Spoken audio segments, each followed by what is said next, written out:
Do you ever stay up at night and wonder about the vital things in life, such as what if EU4 started in 1914 at the start of the First World War, a year that definitely has changed the shape of the world as we know it today, and that has had consequences both for the better and for the worst? Because as we all know, war does have its benefits, such as technological advancements. We probably wouldn't be flying planes as much as we do today without all the investments of the First and the Second World War in plane technology due to war necessities. And there's a lot of other examples, but that's just the first one that came to my mind. We are in luck because the Timeline Expanded mod does show us what the world of 1914 would have looked like if it was added to EU4. This is of course a fully scripted bookmark, not like pretty much any of the vanilla bookmarks except the 1444 one. It does have a fairly accurate depiction of the world of 1914. So I think it's best that we start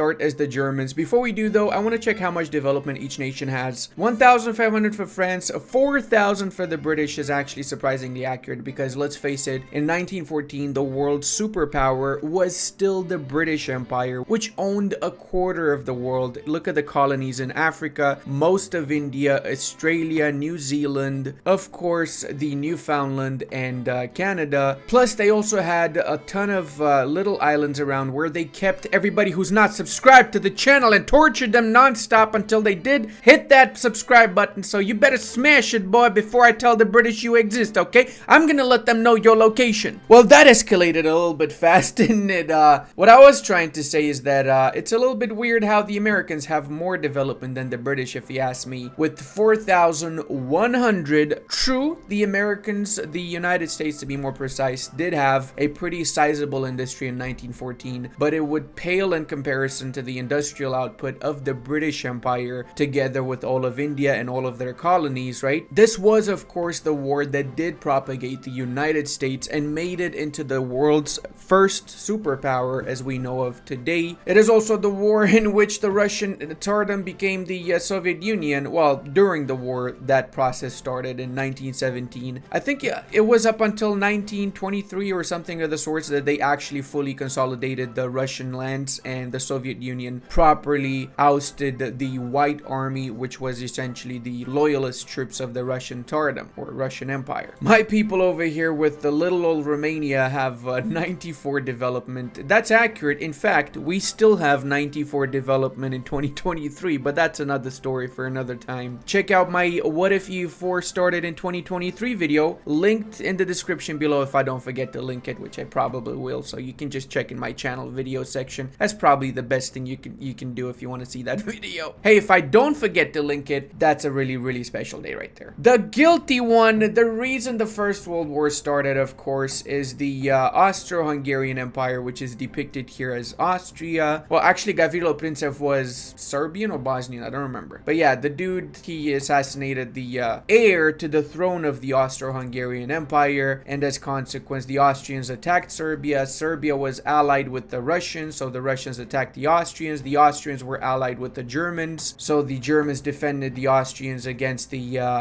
Russians. The Russians had an alliance treaty with the French, so the French attacked the Germans, and then the Germans went through Belgium to get into France, and the Belgians were basically protected by the British, so the British attacked the Germans. That's right, it was a clusterfuck of alliances that basically triggered off the biggest conflict in humanity up until the Second World War, of course, and the Third World War, which is likely going to happen because of what's going on in West Africa right now. But I digress. Out of all of this though, the funny part is Spain, both in the First and the Second World War, had nothing to do with the rest of the world, and that's a good thing because they had their own little issues, as did the Portuguese for that matter. Take note, in 1914, Alfonso the 13th of Bourbon is still descended from a cadet branch of, well, from the French Bourbon dynasty, I guess, right? So they've been around for 100+ years, haven't they, on the Spanish throne at this point in the campaign. Italy, of course, did have an alliance with the Germans and the Austrians, but they did backstab them in good old Italian fashion because they wanted some lands from the Austrians, I believe, and as such they joined the Entente. Entente being the word in French for agreement, if I'm not mistaken. The Ottomans did join the Austrians and the Germans though because they wanted to take back their holdings in the Balkans, and because they also also really kind of wanted to take back Egypt and wanted to reconsolidate their former caliphate borders, I guess you could say. Not to mention they had really good relations with the German Empire at the time in 1914. Just like today, Germany and Turkey has amazing relations, with more than 10 million Turkish people living in Germany, and one of the most famous foods in Germany being the doner kebab, a true fusion of Turkic and Germanic culture, and one of my favorite foods, by the way.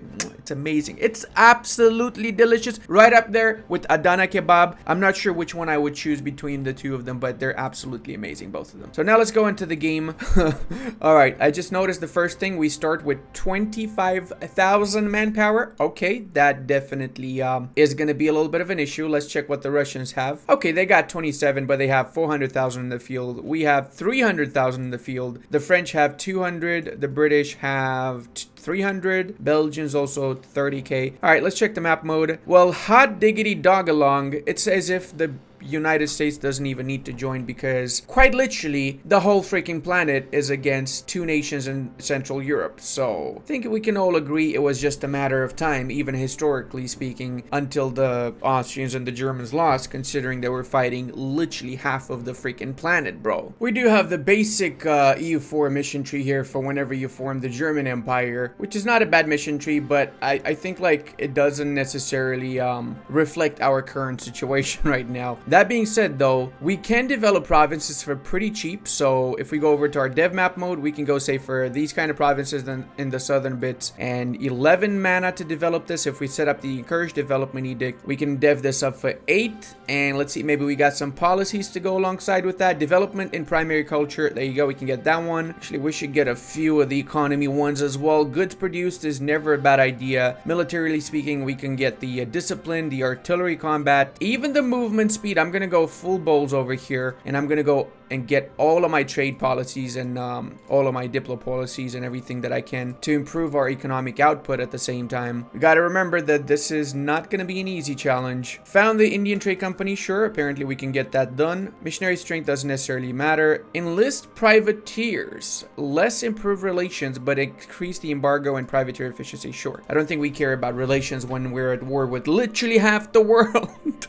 I said that a few times. I'm gonna keep on saying until you realize it's literally half the world, boys. I also think that 1 mana points is a small price to pay to get 10 morale of armies and 5 discipline for the entire country, you know, until the leader dies. So it's worth it, boys. I don't get this. Unite the German people. Germany doesn't exist. How are you supposed to unite the Oh, right. It's meant to be to form Germany. That makes sense. Let's set up our trade whilst we're at it, so we can maximize the amount of income we get. I'm guessing this is our main trade node. Yes, it is.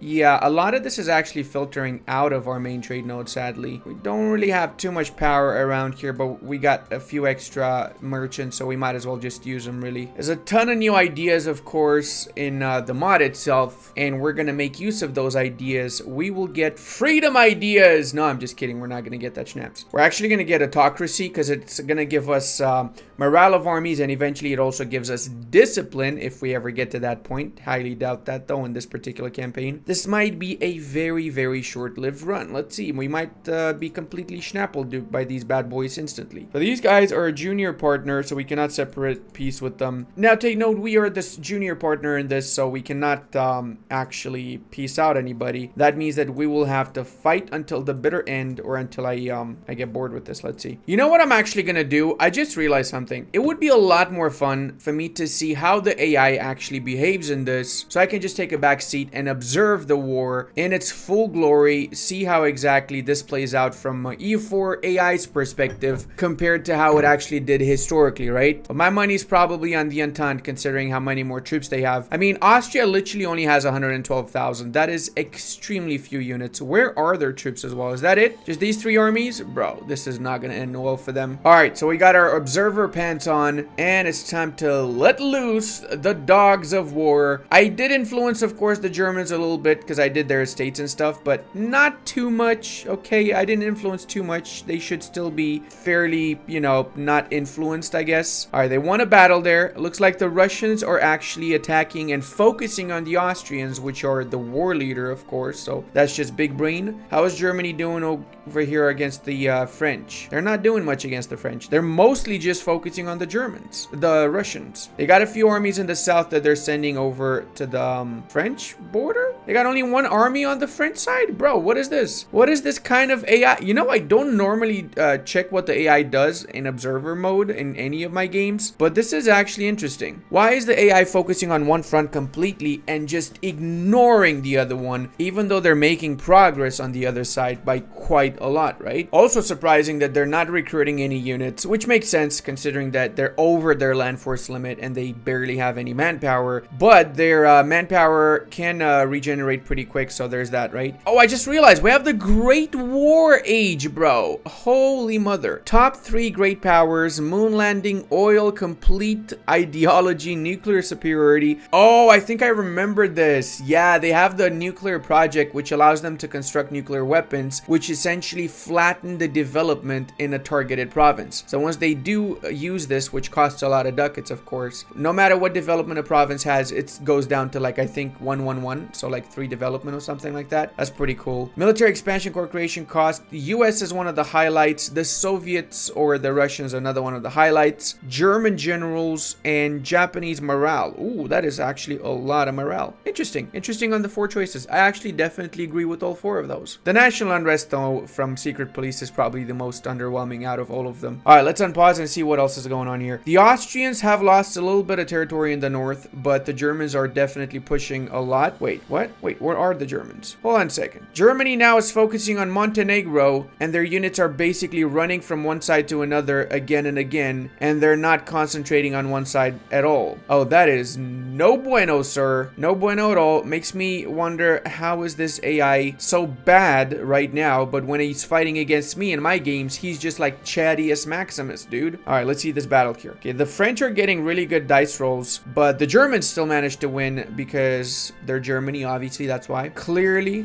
this is a win, despite the fact that Germany's eastern flank is completely overrun by the Russians. Minus 71 on that fort. Let's see how fast this goes. Oh my god. 5 days for each siege phase because of Russia's 110 siege ability. Are you insane, my boy? Are you actually insane, my boy? And South Africa took over Stettin and Kolberg. Oh my lord. Berlin is gonna fall, dude. Berlin is so gonna fall. You know, this kind of makes me think that I would love for EU4 to be a lot more slow-paced, which is kind of doable if you play with the extended timeline, like from say 1 AD to 2300 AD or something, right? And then you do that as an MP for like the whole year with your friends. That would be an interesting experience. I might try that in the future. Let's see if Germany is gonna try and relieve the siege of Berlin. I would, and it seems like they are as well. Okay, so Germany's got the same around the same morale as the Russians. They managed to relieve the siege, and I'm guessing they're gonna try and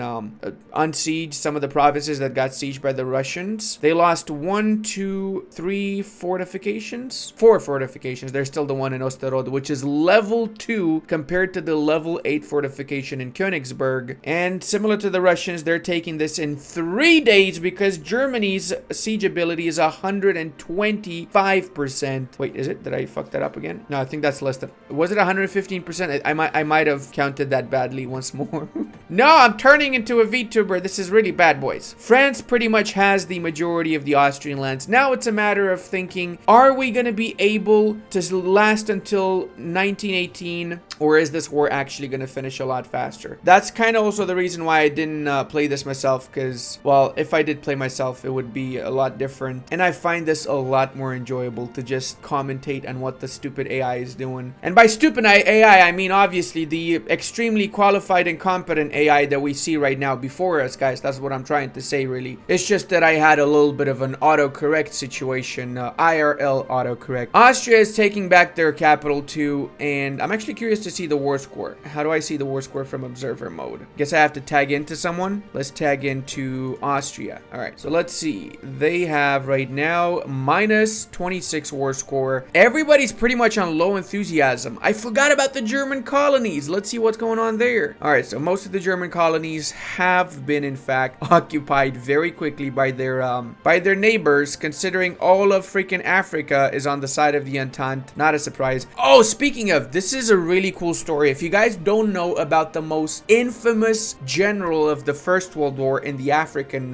part, namely von Letov, he was such a thorn in the side of the Entente that they actually dedicated a special army to hunt him down. He was essentially organizing guerrilla armies and doing guerrilla warfare against the French and the British. Over in East Africa, he had the complete respect of the African units under his command, as well as the few German units and mostly officers that he had with him as well. And for pretty much the entirety of the war, he managed to elude them. After the war was over, he was hailed as a hero back in Germany, even though the Germans of course lost the war because, well, let's face it, he played the war very fair. He didn't commit any atrocities and he managed to win battles against all odds. I highly recommend you guys Google von Letov. I'm gonna leave a link maybe to Wikipedia or something about him if you're curious in the description, if I don't forget, of course, again, because this is one gentleman that definitely deserves a read upon his history, right? Right, Germany's doing pretty good here. Let's see what's going on. The French are down to 143,000 and 0 manpower. Let's see the Russians. I'm curious, actually. The Russians are down to 340 and 7k manpower. So maybe this is the push that the Germans needed against the French and the Russians. Albeit right now, the amount of units getting recovered on all sides are about 5,000 each month. So it would be fairly easy for the French and the Germans to recover their units. But hey, look at that. The French are struggling with their subjects. Oh my god, they have a lot of subjects. That explains a lot there. There are a lot of colonies in Africa I'm seeing there, plus Cambodia, Annam, Laos, Morocco, and Tunisia. It seems like French Mali is the first one to go rebellious. That, not gonna lie, is very ironic, considering that in modern times, former French colony of Mali and Niger are the ones that are pretty rebellious right now, aren't they, boys? Literally the reason why we're likely gonna have the Third World War.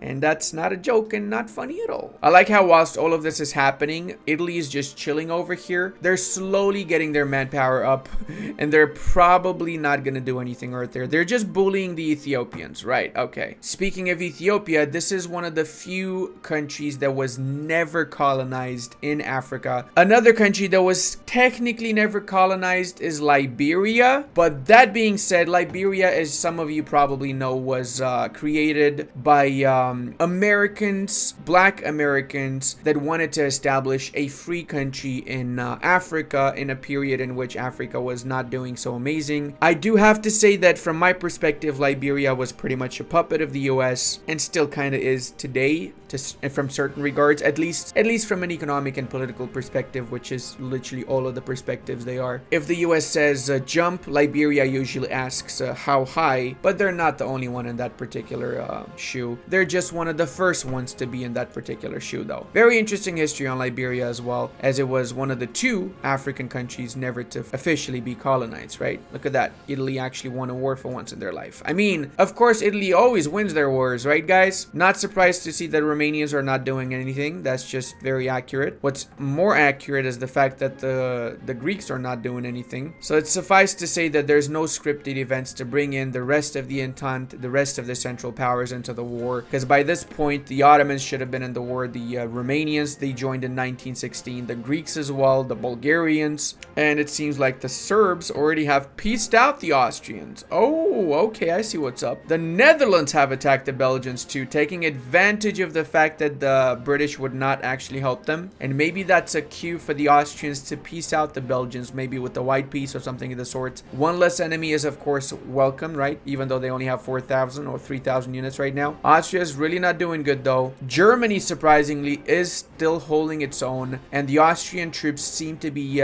tagging along with the German troops around the northern bits, whilst the southern bits are just completely raffle-stomped, as is most of Austria. I'm expecting them to just peace out any moment now. We might actually see a historic peace deal here, end of the conflict by the next year, or maybe even the year afterwards. I was thinking about this the other day, and the truth is that the Second World War would never have happened if the First World War wasn't as brutal with the peace deal as it was. I mean, the reality is that most of the issues that caused the Second World War were direct results of the actual peace deal of the first one, such as the fact that Germany was split, Austria was completely decimated. I mean, they've basically released 80% of the land as new countries from the Austrians, and that caused a lot of revanchism sentiment, as we call it in EU4 terms, both in the Austrian lands and the German lands. Plus, of course, there were certain things that played out after the First World War, and the mass media played a massive role in that. One of the major things that didn't help was the war reparations that the Germans were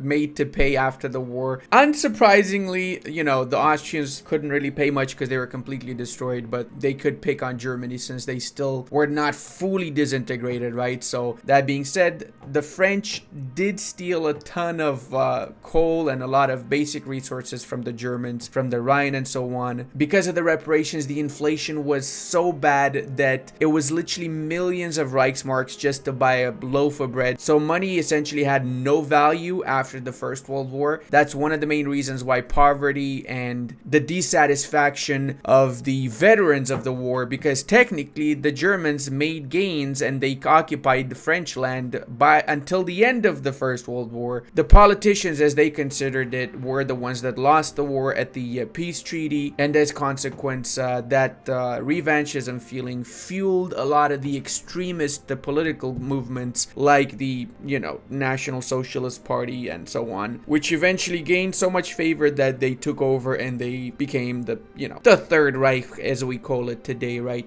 Nazi Germany, or whatever you want to give it, whatever names. So I guess truth is that if the Allies, or the Entente better yet, gave Germany better terms, what would have happened is there would have been no Nazis. So the Second World War would have likely been completely avoided, since it started in Germany, boys. The core of the problems started in Germany. But I digress. Let's go back to watching the Austrians and the Germans futilely start trying to unsiege their homeland here. Austria's almost completely sieged down. I'm honestly surprised that they haven't peaced out yet. They got minus 55 on the war score, and everybody on this side is on low war enthusiasm, meaning that they're likely to give up any moment now. I'm curious if Germany is not going to peace out, because Germany still has the capital. So if the Russians or the French rush for the German capital right now, I'm almost 100% sure that they're going to peace out. Even without Berlin taken, a huge chunk in the south here is almost impossible for the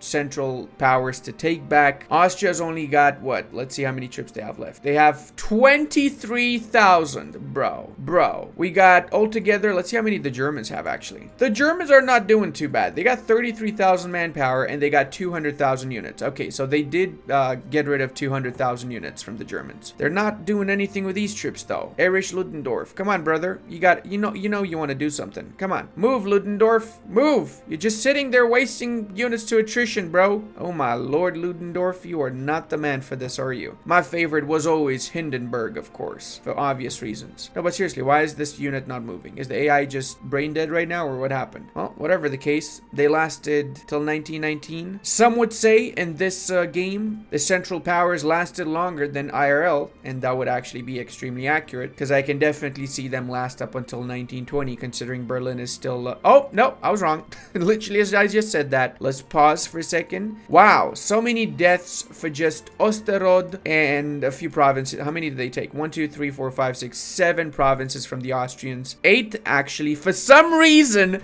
France took Smederevo for themselves. They got an enclave inside of Austria. Okay, what about here? Oh, they took Alsace-Lorraine and Breisgau. Oh my lord. Actually, let me check the culture map mode. What the hell is this, boys? We got Prussians around here. We got Pomeranians. We got Silesian Germans and regular Silesians, a part of the West Slavic. We also have Kashubians, and I'm happy to see the West Slavic group is actually, you know, the West Slavic group, including Slovakia. Let's see if Hungary is separate. They are separate. And Romania is also separate. Ukrainians, Novgorodians, Russians. Okay, I wouldn't really say that Novgorodians is a separate group. It's pretty much just Russians all over. By 1919 especially. Not sure why there's Ukrainians over here though. That makes zero freaking sense. But okay. South Slavs are good. Albania is separate from everything else, as I'm guessing the Basque. There you go. This is actually the most accurate cultural map mode in my opinion. I would say though that from what I learned recently, and